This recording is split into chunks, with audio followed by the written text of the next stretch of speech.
Paraná cedia Congresso Latino-Americano de Estudos na área da defesa civil. Evento aborda ciência e tecnologia de forma integrada no combate a desastres ambientais. Detentos de Santa Catarina reduzem pena com o programa Despertar pela Leitura. Programa educacional incentiva escrita e reflexão no cárcere. Paraná propõe reativação voluntária de policiais e bombeiros da reserva. Projeto de lei prevê retorno por até 3 anos. Assessor e secretária de prefeita são mortos a tiros na capital mexicana. Suspeitos fogem. Autoridades investigam motivação do crime. Reino Unido suspende negociações de livre comércio com Israel. Medida ocorre em resposta às ofensivas na faixa de Gaza. E você vai ver ainda. Mudança climática.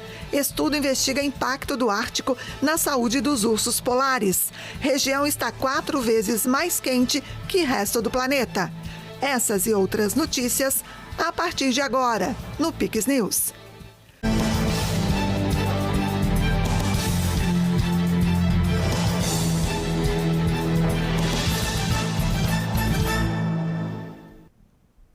Olá, sejam todos bem-vindos ao Pix News desta terça-feira, 20 de maio.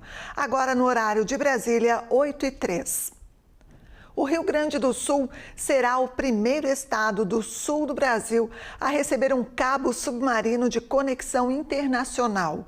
O governador Eduardo Leite e também executivos da Meta e da Vetal, responsáveis pelo projeto, anunciaram a novidade nesta terça em Brasília. O equipamento de telecomunicações vai favorecer a infraestrutura digital do Estado, ampliando a capacidade de resposta a emergências e também catástrofes climáticas e melhorando, claro, a distribuição de dados. Este será o primeiro cabo internacional a atingir diretamente o território gaúcho e os estados vizinhos de Santa Catarina e Paraná, além de ampliar a conectividade de países como Argentina, Chile, Uruguai e Paraguai. O Rio Grande do Sul vai ser o primeiro estado da região sul do Brasil a receber um cabo submarino de dados, o que traz resiliência para o nosso sistema de comunicação, além de diminuir o tempo de latência, da velocidade com que a informação navega por esses cabos, dando mais robustez à nossa estrutura de tecnologia no estado, e isso ajuda a atrair outros investimentos em data centers e desenvolvimento da inteligência artificial por conta dessa infraestrutura tecnológica. Então, dentro da estratégia do Estado de se posicionar na nova economia, nessa economia ligada à tecnologia, um investimento fundamental, multimilionário, que vai certamente redundar em outros anúncios de investimentos muito em breve, em novos data centers, em novas estruturas de tecnologia no Rio Grande do Sul. Até o próximo dia 23 de maio, o Paraná recebe o 6º Congresso da Sociedade de Análise de Riscos Latino-Americana. O evento científico acontece em Curitiba e reúne pesquisadores e profissionais da área da defesa civil. O fórum aborda o tema A Ciência e a Tecnologia para a Gestão Integrada de Riscos de Desastres e a Adaptação às Mudanças Climáticas. O congresso, que tem 600 pessoas inscritas, é dividido em 9 eixos temáticos. Dentre eles estão mudanças climáticas, riscos e desastres ambientais, riscos e desastres tecnológicos e gestão do risco. A Semana do Fórum é dedicada a essa troca de informações entre pesquisadores e profissionais da área de defesa civil. O último congresso ocorreu de forma remota há 4 anos no Chile, em meio à pandemia. Nós buscamos discutir a ciência, a tecnologia, a inovação, voltada à redução do risco de desastres e adaptação às mudanças climáticas. Então, reunir atores da academia, das defesas civis, gestores públicos, a iniciativa privada, para que realmente nós consigamos que todos interajam e trabalhem, de fato, para a mitigação e para a redução dos riscos de desastres. Que um trabalho ele tem que ser realizado em conjunto. Nós precisamos da integração de todos os atores, para que nós de fato consigamos reduzir a vulnerabilidade das populações. A solenidade de abertura na terça-feira contou com uma palestra do pesquisador Carlos Nobre, principal nome dos estudos sobre aquecimento global no Brasil. As discussões seguintes englobaram um panorama de como os riscos de desastres estão evoluindo no atual contexto global. O evento recebe participantes de vários países da América Latina, Central e Europa. Além de receber o evento acadêmico, o Paraná quer também participar do esforço por mudanças e de preparação para situações de risco. Procuramos mostrar e trazer para esse evento com as nossas falas em vários momentos, vários painéis, justamente as inovações que nós temos no estado e que podem ser aproveitadas por outros estados do Brasil e por outros países, né? O aquecimento global, não precisamos nem falar da importância de estar já discutindo, e a Defesa Civil como um órgão de primeira resposta realmente aos eventos que ocorrem dadas essas variações climáticas. Nós temos que estar junto com a academia, junto com a universidade, pesquisando, vendo o que acontece com o meio ambiente, quais são as soluções possíveis para minimizar os desastres, né? Que nós sabemos que ações a longo prazo são necessárias para que esse cenário mude, infelizmente, no nosso país, no nosso mundo, né? No nosso país. O diálogo entre os profissionais de defesa civil, as universidades e centros de pesquisas tem sido fundamental para a análise e gestão de riscos. A jornalista Silene entende que o Congresso é um momento simbólico do diálogo entre academia e sociedade. Acho que a minha expectativa é ver reforçar um grupo de pesquisadores, de agentes de defesa civil, academia, sociedade civil organizada, reforçando o compromisso do país e da América Latina de um modo geral com a redução de riscos de desastres. Então, eu acho que o evento ele passa a ser um novo divisor de águas, de uma retomada, né, desse trabalho que já vem sendo feito há décadas, mas que de tempos em tempos precisa dessa, como que eu posso dizer, precisa dessa marca, né, desse simbolismo de uma retomada, né, desse diálogo entre os diversos setores da sociedade. O geólogo Eduardo acredita que a questão do risco é transversal, estando na administração pública, nas universidades e nos centros de pesquisas, e alerta que o risco não é só um problema de defesa civil, é também um problema da sociedade. A gente só atenta para essas coisas quando você tem um desastre e afeta um monte de gente, morre muita gente. Morre mais de 130, 150 pessoas por ano só de deslizamento no Brasil. Então falta essa participação mais ativa da nossa população. Nossa população é chamada a participar só quando dá problema. Nós precisamos trazê-los antes, na prevenção, para que quando nós tivermos problemas eles saibam o que fazer.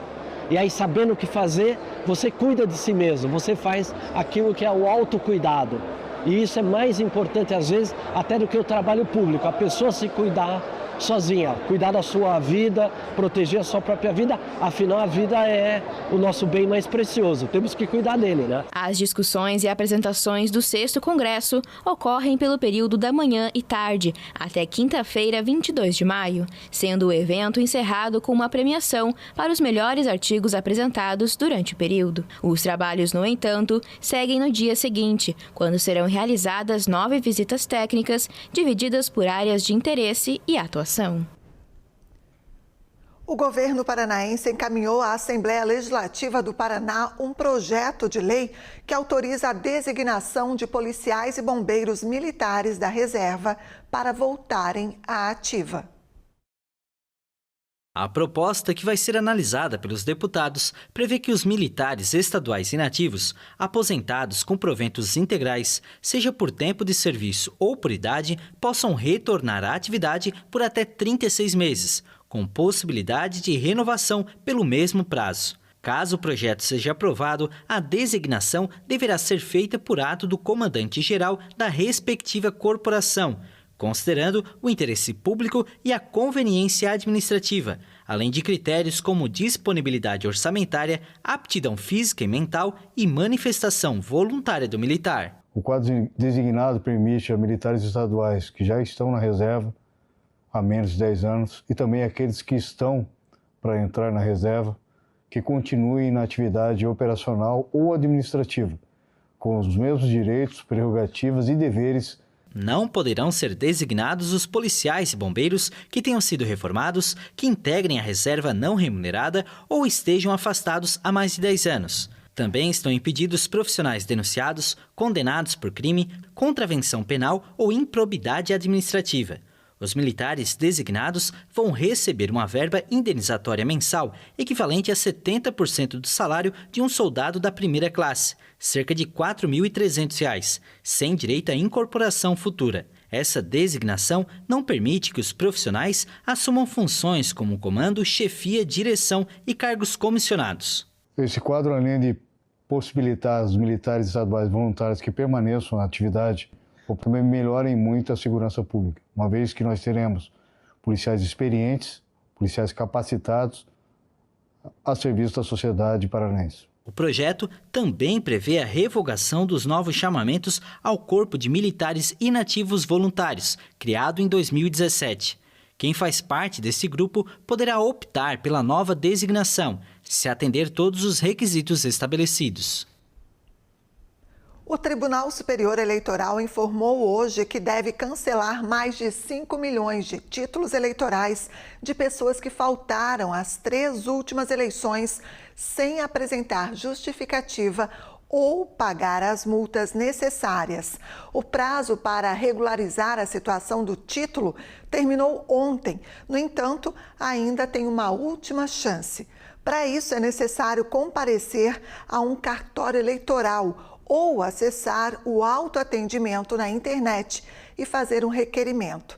A partir de 30 de maio, quem não tiver tomado nenhuma providência terá o título cancelado, ficando impedido de votar ou ser votado.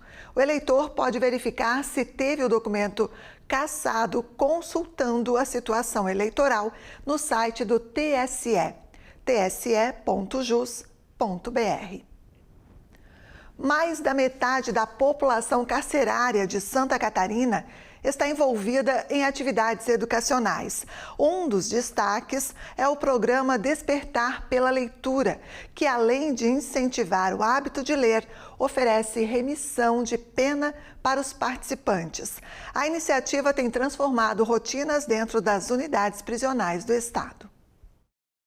Atualmente, 34% dos detentos de Santa Catarina participam do Despertar pela Leitura. Somados aos que estão no ensino básico, já são mais de 14 mil internos envolvidos em ações educativas, o equivalente a pouco mais de 50% da população carcerária do estado. Um dos encarcerados no sistema catarinense diz que realiza leituras além das que constam no programa. Estou há um ano participando do programa. Dentro dele eu consegui fazer por enquanto 8 livros. Agora vou ir para o 9º hoje. Mas fora do programa, que daí tem a leitura livre, que o professor até aconselha a gente a pegar bastante livro para ler, né? Tirar um pouco do tempo ocioso. Acho que eu já estou indo para o 21º mais ou menos. No projeto, os internos leem livros e escrevem resenhas com o apoio de professores da rede estadual. A produção escrita é o que garante a remissão de pena, de até 4 dias por obra lida, com base em critérios definidos pelo Conselho Nacional de Justiça. Eu, como professor, orientador de leitura dentro do projeto Despertar pela Leitura, o meu trabalho consiste onde o apenado, né, o aluno, ele chega aqui na biblioteca, ele pega o livro. Esse livro muitas vezes é de escolha própria, ele já tem mais ou menos o livro que ele quer ler naquele mês, ou às vezes ele quer que o professor indique algum livro para ele. Aí você media uma leitura para ele, medir aquilo que ele quer. Além da redução de pena, o programa ajuda a desenvolver o raciocínio lógico, a argumentação e a consciência crítica dos participantes. Para muitos, é o primeiro contato efetivo com a leitura e a escrita. Na gênese do projeto, ele foi criado para servir como complemento da educação regular. E isso acontece, né? A gente tem muitos frutos aqui, as pessoas se desenvolvem, as pessoas realmente têm um diferencial, tem uma mudança de patamar quando eles despertam para a leitura e conseguem se emancipar culturalmente.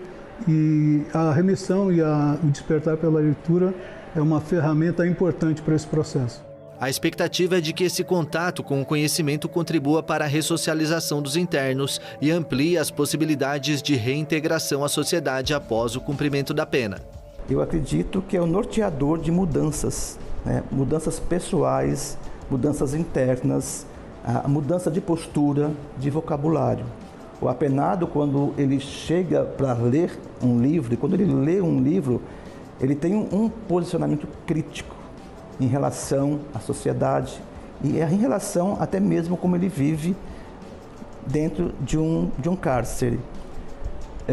Muitas vezes, alguns livros, por exemplo, como o livro da Clarice Lispector, A Hora da Estrela, que é um dos livros mais lidos aqui dentro da unidade, é um livrinho bem fininho, né? Mas ele tem uma proporção psicológica no apenado de mudanças, porque ele enxerga em Macabeia, a personagem, a própria posição de exclusão dele da sociedade.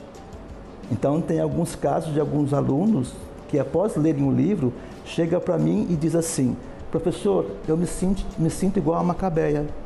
Eu sou esse parafuso a qual a sociedade não gosta. Eu sou esse parafuso, esse enrosco a qual eu não consigo destrinchar.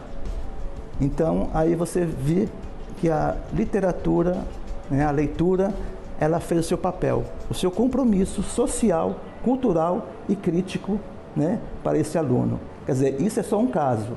Tem outros casos também, com outros livros, a qual os alunos chegam para a gente e dão esse feedback. Agora uma pausa e você vai ver a seguir. Assessor do governo e secretária de prefeita são mortos a tiros na capital do México. Reino Unido suspende negociações de livre comércio com Israel em resposta às ofensivas na faixa de Gaza. Veja também, estudo investiga impacto do Ártico na saúde dos ursos polares. Voltamos em instantes.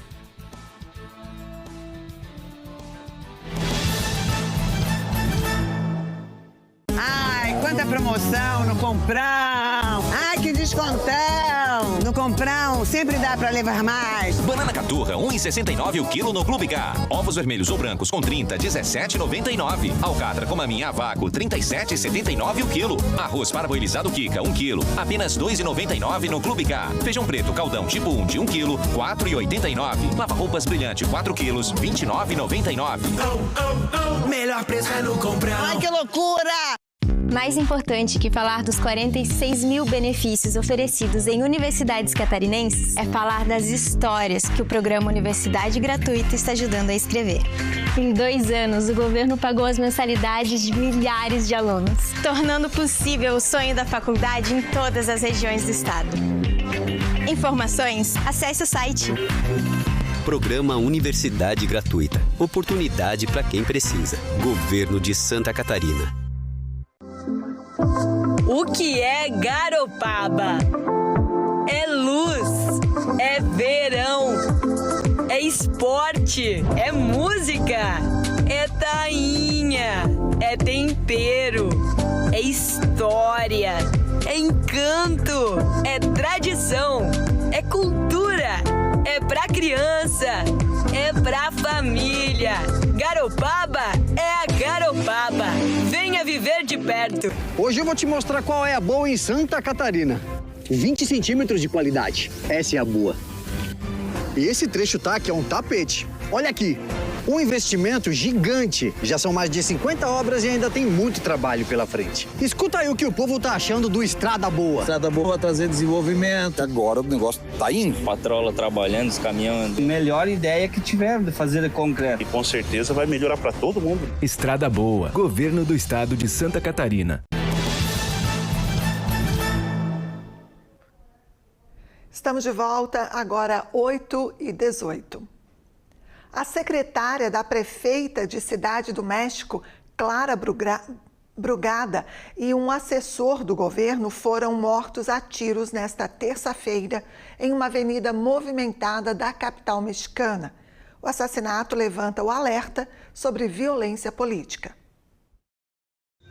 Imagens mostram o trabalho de equipes periciais e policiais na calçada de Tlalpan, uma das avenidas mais movimentadas da cidade do México, onde foram assassinados a tiros Jimena Guzmán, secretária particular da chefe de governo, e José Muñoz, um dos assessores mais próximos de Clara Burgada. O ataque aconteceu na manhã do dia 20 de maio em um cruzamento popular na região. Segundo os primeiros relatos, 2 homens em uma motocicleta se aproximaram do veículo das vítimas e abriram fogo.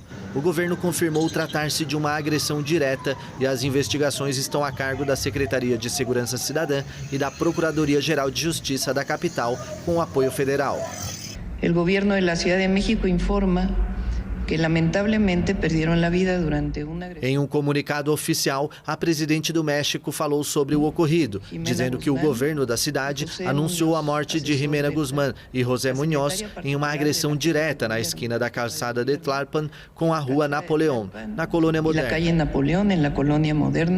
Segundo ela, com apoio federal, as autoridades já investigam o caso para determinar o motivo do ataque. Imagens de vigilância estão sendo analisadas para identificar os suspeitos que, de acordo com os primeiros indícios, fugiram em uma motocicleta. Para identificar a los probables responsáveis que se sabe viajavam a bordo de uma motocicleta, os agressores.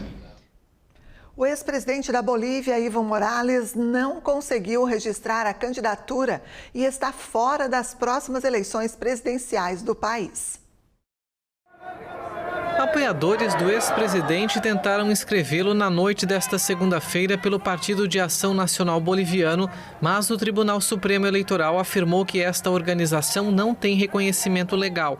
No começo do mês, o tribunal tinha anulado a pessoa jurídica do partido e da Frente para a Vitória por não superarem a cláusula de barreira de 3% dos votos nas eleições presidenciais de 2020.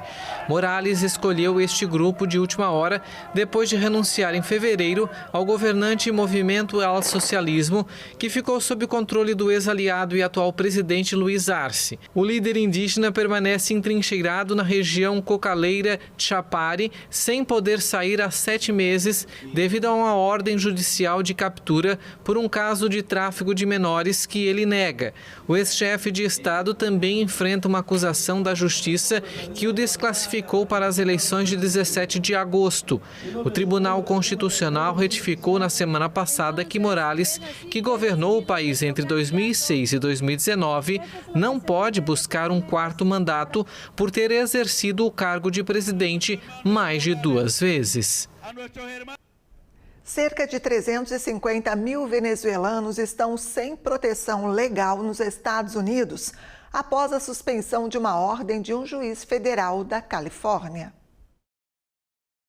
O presidente dos Estados Unidos, Donald Trump, fez campanha prometendo deportar milhões de imigrantes em situação irregular e colocou toda uma máquina administrativa a serviço deste objetivo. Os venezuelanos foram diretamente atingidos pela ofensiva antimigratória de Trump, cuja Secretaria de Segurança Interna revogou a extensão do chamado status de proteção temporária, que concede cobertura legal a centenas de milhares de pessoas e impede que sejam expulsos ou percam o emprego. O juiz federal da Califórnia, Edward Shane, suspendeu temporariamente em março a decisão do governo, considerando que cheira a racismo.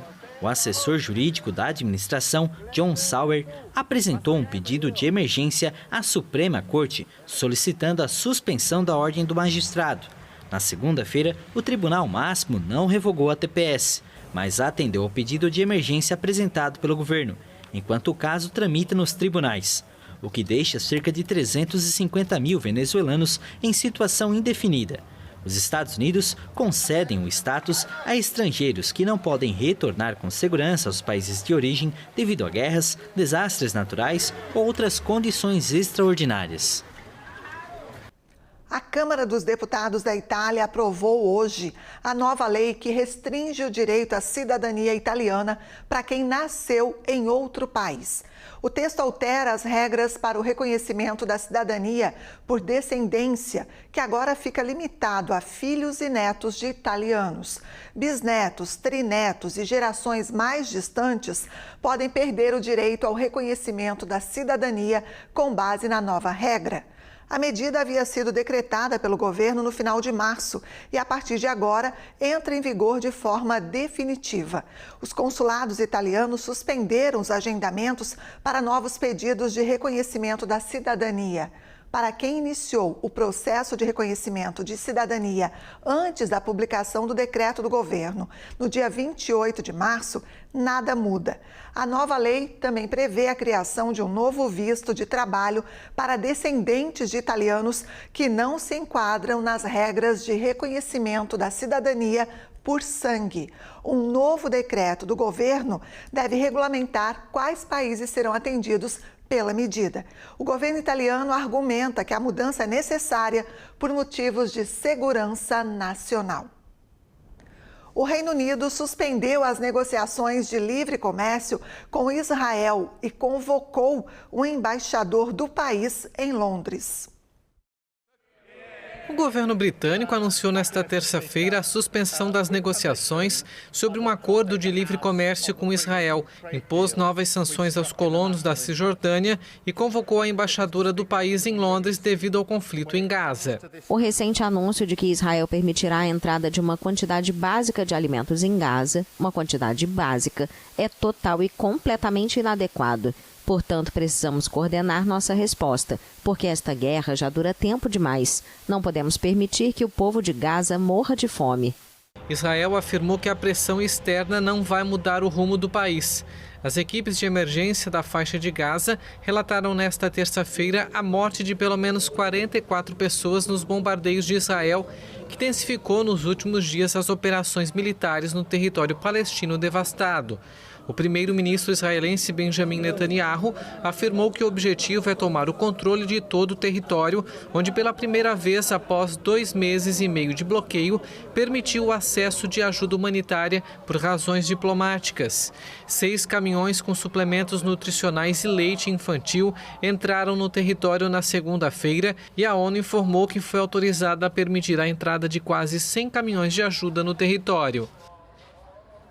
O governo americano vai oferecer até 10 milhões de dólares por informação que permita desarticular mecanismos financeiros do grupo libanês Hezbollah na região de fronteira entre Argentina, Brasil e Paraguai. Esse valor equivale a 56 milhões e 500 mil reais. Os Estados Unidos designaram o Hezbollah como organização terrorista estrangeira em 1997. Washington assegura que o movimento, debilitado por uma ofensiva israelense no ano passado, recebe armas, treinamento e financiamento do Irã. Além disso, o acusa de gerar ao redor de $1 bilhão por ano, graças a uma combinação de apoio financeiro direto do Irã, negócios e investimentos internacionais, redes de doadores, corrupção e atividades de lavagem de dinheiro. O Acordo Internacional sobre a Prevenção e Cooperação contra Pandemias foi aprovado nesta terça-feira na Organização Mundial da Saúde, depois de mais de 3 anos de negociações intensas. Em um comunicado, o diretor-geral da OMS, Tedros Adhanom, afirmou que este acordo é uma vitória para a saúde pública, a ciência e a ação multilateral e destacou que vai permitir uma melhor proteção do mundo contra futuras ameaças pandêmicas. O texto foi adotado em Genebra durante a reunião anual dos países membros da OMS e instaura uma cooperação global mais precoce e mais eficaz para prevenir, detectar e responder rapidamente a uma futura pandemia.